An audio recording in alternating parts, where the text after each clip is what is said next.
तो आप सभी को नमस्कार, जय हिंद। आज हम दहेज प्रतिषेध अधिनियम संख्या 28 सन 1961 पर चर्चा करेंगे।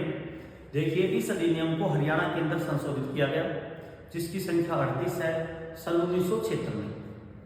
ये हरियाणा के अंदर लागू है।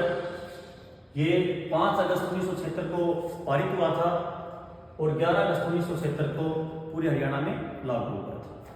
धारा 2 में परिभाषाएं दे रखी हैं। परिभाषाओं में दहेज से तात्पर्य ऐसी कोई मूल्यवान प्रतिभूति, संपत्ति, नकदी वस्तु जो विवाह के समय, विवाह से पूर्व या विवाह के पश्चात किसी पक्षकार के माता पिता, उसके अभिभावक, उसके रिश्तेदार द्वारा प्रत्यक्ष या अप्रत्यक्ष रूप से दी जाए या दिए जाने का करार किया जाए, वो दहेज कहलाएगा। परंतु इसके अंदर मुस्लिम समाज के अंदर जो मेहर रस्म है, मेहर रस्म क्या होती है? लड़के पक्ष वाले लड़की पक्ष को एक राशि देते हैं, उसे हम मेहर कहते हैं। उसके बाद उपहार। देखिए, उपहार से तात्पर्य है भाई शादी के दौरान, शादी के समय कोई भी पक्ष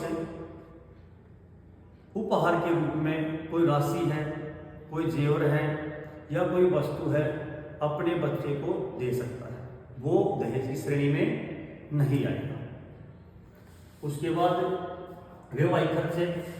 वैवाहिक खर्चे वो खर्चे होते हैं जो शादी के अंदर खर्च किया जाता है। उसके दौरान अगर मैं कहना चाहूँ आपको, सगाई के समय कोई खर्चा हुआ है, लगन के समय, टीका के समय, शगुन के समय, मिलन समारोह के समय, या फिर एक पक्षकार दूसरे पक्षकार को उपहार देता है, वो खर्चे, या फिर भोजन की व्यवस्था करने के लिए जो खर्च किया जाता है, यानी विवाह के समय जो खर्चे होते हैं वो वैवाहिक खर्चे होते हैं। उसके बाद धारा 3। धारा 3 में क्या है? कुछ कार्यों की मनाही।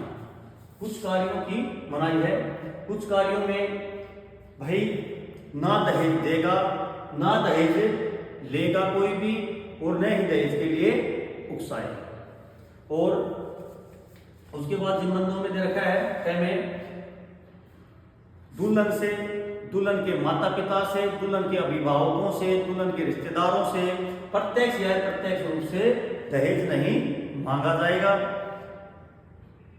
सी में बता रखा है कि शादी के में केवल 5,000 रुपये खर्च होंगे। किसमें? शादी में जो वैवाहिक खर्चे हैं उनमें केवल 5,000 रुपये ही खर्च किए जाएंगे। उसके बाद डी में बता रखी, उपहारों का प्रदर्शन नहीं किया जाएगा। जैसे हम शादी के अंदर करते हैं, लगन आता है, लगन को दिखाते हैं, ठीक है, यानी एक टीवी दिया है, फ्रिज दिया है, जो भी कुछ है शादी के अंदर मिला है, उसका प्रदर्शन नहीं किया जाएगा, देते समय भी और लेते समय उपहारों का प्रदर्शन नहीं होगा। उसके बाद शादी में 25 सदस्य और 11 बैंड वाले जा सकते हैं। और एक्ट में बता रखा है कि पर्याप्त मात्रा में दहेज न देने के कारण या दहेज न लाने के कारण महिला को, विवाहिता को, उसके जो वैवाहिक अधिकार हैं उनसे वंचित नहीं किया जाएगा। बहुत इंपॉर्टेंट है धारा 3 का F, ठीक है, वैवाहिक अधिकारों से वंचित नहीं किया जाएगा। धारा 4 में दंड है, यानी कोई व्यक्ति धारा 3 की अगर अवहेलना करेगा, धारा 4 के जिम्मन 1 में बता रखा है कि कोई व्यक्ति धारा 3 की अवहेलना करेगा, उसको 6 माह से 5,000 रुपये तक जुर्माना होगा। जिम्मन 2 में क्या है कि अगर, जो मैंने आपको बताया था कि धारा 3 का 6 या मैं कह सकता हूँ F, भाई पत्नी को वैवाहिक अधिकारों से वंचित नहीं किया जाएगा। लेकिन सुनवाई के समय, न्यायालय के समय अगर कोई पति ये वचन दे देता है कि मैं इससे दहेज नहीं मांगूंगा और इसके जो वैवाहिक अधिकार हैं उनसे वंचित नहीं करूंगा, इसके लिए वचन देता है, शपथ लेता है, या फिर भाई लिख के देता है, ठीक है, बंद पत्र पे, तो न्यायालय उसको बाइज्जत बरी कर देगा, उस केस को वही निपटारा कर देगा उसका। उस केस का। लेकिन जिमन 3 में ये भी बात क्या रखी है, यदि वो व्यक्ति जिमन 2 4 जिमन 2 में उसने जो शपथ और वचन दिए थे अपनी पत्नी को वैवाहिक अधिकारों से और दहेज नहीं मांगूंगा, उन शपथ और वचनों को वो क्या करता है, उनकी अवहेलना करता है, उनको तोड़ देता है, तो कार्रवाई वहीं से शुरू हो जाएगी जो केस की सुनवाई उस समय चल रही थी। उसके बाद परंतु 3 वर्ष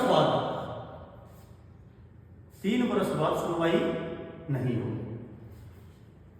उसके बाद जीवन से आज बता रखा है कि जो जुर्माना लगाया जाता है वो पत्नी को दिया जाता है।